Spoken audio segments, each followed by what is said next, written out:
Hey guys, Mr. Happy here, and today we're going to be going over what the Nephalem Rifts do in Diablo 3 Reaper of Souls. A lot of people have been asking what they're like, if they're rewarding, how they feel, and keep in mind this is a very early version of the beta, so a lot of this stuff is likely to change. We're likely to see changes in the Nephalem Rifts, in the way that they're opened, the frequency at which they're opened, and the rewards that they actually give. Now in this beta, this is the very early, the Friends and Family beta. Currently, there's not really much going on with the Nephalem Rifts. So, in order to open a Nephalem Rift, every single act has its own sort of Nephalem obelisk that hangs out in a spot. You can see it on the map in here in the top right. As you can see, it looks like a little obelisk, and for Bastion, it's here in the bottom left corner. In order to open one, you need to have a Rift Keystone in your inventory, and these drop very, very often currently. I have a feeling in the future we're going to be testing less common Rift Keystones and more rewarding Nephalem Rifts, just because that was a post that they did on the official forums, that's something that they wanted to explore.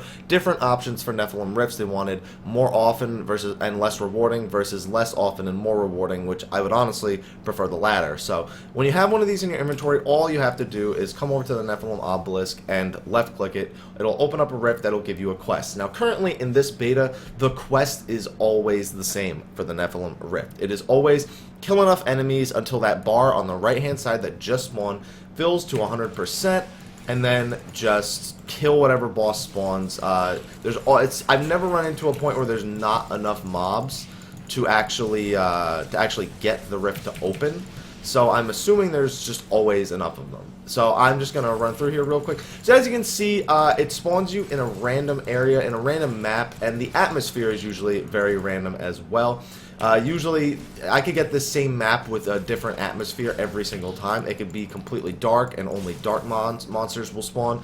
It could be a completely different area, and the area after this does not have to be anywhat related to this one. It can be completely random. Now, the randomness of the Nephalem Rift maps is so-so. There have been times where I've run into the same map several rifts in a row, but it was one specific map that I kept running into, and it wasn't something that I ran into very often. 2 or 3 times in a row, when I spawned the rift from Act 2, I got sent to a specific Nephalem Rift. It may have been a bug. I'm waiting for the bug report forms to be open so I can properly report it. But other than that, this is pretty much the gist of it. As you can see, my bar is filled up now. Actually, let me kill these guys first. There we go. So this is a pylon. Now, pylons are very much like shrines in such a way that they give you buffs. However, the buffs that pylons give you are meant to be extremely overpowered. This one is a power pylon. So this one gives me 400% damage on everything. So now, as you can see, I can just mow through everything real quick. I mean, I'm using this laser beam, which by itself mows everything over. Now it's just overkill. And these pylons only last for 30 seconds. There's a bunch of different pylons. Here's another one. This is a conduit pylon. This one just shoots out laser beams out of you, and it just makes you able to go put on all your fastest movement speed stuff and run through. If you don't see any loot that you want, just keep running. Pretty much all you have to do. This is one of my favorite ones. There's only one that I find more rewarding than this, and hopefully we'll run into it sometime in this video. It's actually one that reduces all of your cooldowns to 0. Here it is, channeling pylon. So now I can pretty much use all my moves endlessly. The only thing that's not endless is my resources, but they generate so quickly that it doesn't even matter. So yeah, now of course I can't find any monsters to kill. There we go. And here's a shield pylon. Wow, I've run into 4 pylons. Now this one just makes me invincible for 30 seconds. You'd think I planned this, like I had planned to run into exactly these pylons. So as you can see, just lasering my way through everything. Keep in mind this laser is bugged, and I would not say that. I would not say this move is overpowered. I'd say it's bugged, and it is bugged. If any of you played the original Diablo 3, it is the Trail of Cinders bug, and I'm hoping it gets fixed, because as much as it's my choice to use it, it's pretty hard not to use it when it just makes everything farming so much faster. So as you can see, just wiping out. Now I think we've run into every single pylon except one. The only pylon that we didn't run into so far is the one that makes you run very fast for 30 seconds, and that is the last pylon currently in the game. So there are currently 5 pylons in the game. So as you can see, my bar's already filled up to 68%. I'm trying to get it up to 100. As you can see, I moved from Act 1 area up. My channeling pylon's over. I moved from an Act 1 area all the way into an Act, this is Act 3, and I've gotten 2 Act 3s in a row. It doesn't happen all too often. It's usually I'll move between all of the acts within the same Nephalem Rift, if the Nephalem Rift is big enough to support that. It's very rare that I'll just get a rift that's just like the previous rift over and over and over again. But what are you going to do? For the sake of recording, this is just me recording over myself playing, so can't really say much of anything about that. So just rolling through. At this point, now that I've actually gotten all the pylons except for the fast movement one, I've pretty much shown you everything. Here's another power pylon. I usually don't get this many pylons. It seems that when I'm recording, I just have excellent luck when it comes to all this. So here we go. Come on. Any day now. Any day now, I will get 100%. Any day now. Come on.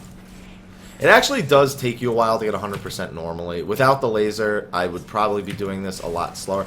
This is only on Master, and I can do this without the laser on Torments 1 and 2. It's much faster on Torments 1, though, so I like to say that that my Crusader is Torment 1 geared. Not Torment 2 geared. I feel like while I can do it, it's just not a consistent enough experience for me. I do die on occasion if I'm not doing Act 4. If I'm doing Act 4, though, my build pretty much makes me invincible. But doing Nephalem Rifts, I definitely have room for improvement on my gear. Alright, so I should hit 100% sometime right around here. There's 99. I should... Oh, I actually need that. There we go. So I just spawned a boss. Now let's see what the boss is. It's one of these. Now, you can get any sort of monster as your boss. It doesn't have to be like a random type of enemy. You can get like a mini butcher boss. You can get you can get pretty much anything, really. I've even gotten a Hell Bovine for those of you who are big Diablo 2 fans. So, that's it. The rift isn't technically over, but I killed the final boss and I could technically just exit right now and collect all of my rewards. We're going to explore a little bit more, see if we can find the actual end, see how long this Nephalem Rift is. Now, that's the next thing. The Nephalem Rift ends after a certain amount of floors, but the amount of floors depends on the maps that you get. It's usually entirely random. I've had ones only be 1 floor, and I've had ones be all the way up to 6 floors, I think is my maximum that I've gotten. I've heard that the maximum is 10 floors. I've yet to experience it, but this one looks like it was just 3 floors. So this is what the end of it looks like. It basically looks like the end of a normal dungeon, and it'll just say, do you wish to go back to the entrance? Let me just kill that guy. In case you're wondering where all that gold's coming from, come on. Really? I'm trying to leave. It's actually coming from a legendary that I have. When I get a massacre bonus, it drops a bunch of gold. So now that I'm done, you don't have to exit like this. You can exit the normal way. There's nothing to stop you from really doing that. And when you exit, you talk to this ghost guy, Auric, next to the obelisk, and he tells you that your trial is complete. Auric is a Nephalem himself. He gives you some blood shards, which you can use to buy certain things. And blood shards stack right down here. I'll be doing a different video about this entire screen right here and what everything on it means, all the new items, numbers, what it all means, the whole Paragon system. I'll be doing a video on all that stuff. But that is a Nephalem Rift. Currently, the only Nephalem Rift you can do is one where it's kill all enemies until the boss spawns. I'm hoping to see some changes to that. Something I'd really like to see changed is even if you do get that one, if the rift is long enough to support you getting another one, I would really like to be able to get multiple bosses on a single Nephalem Rift. I'd also like to see time trials, specific missions, Nephalem Rift specific maps where it doesn't necessarily take from one of the other acts, but it gives you a very specific mission to do on a very specific map, maybe a developer map or something like that. I'd like to see a little bit more variety, but as I said, it's an early beta phase, so I'm not judging it too much now, just showing you what we currently have in the game. But anyway, guys, thank you for watching. Hopefully you enjoyed this video. If you did, please like, favorite, subscribe, and share for more Diablo 3 videos and information coming up. I also have videos on Final Fantasy XIV if you're interested in checking that out. Be sure to follow me on Facebook and Twitter. You can get regular updates about what I'm doing, about the videos that I'm posting. You can get updates about all that stuff. And, of course, follow me on Twitch where I will be streaming Diablo 3, Reaper of Souls, Final Fantasy XIV, as well as a few other games. But anyway, guys, thank you for watching, and until next time, take care.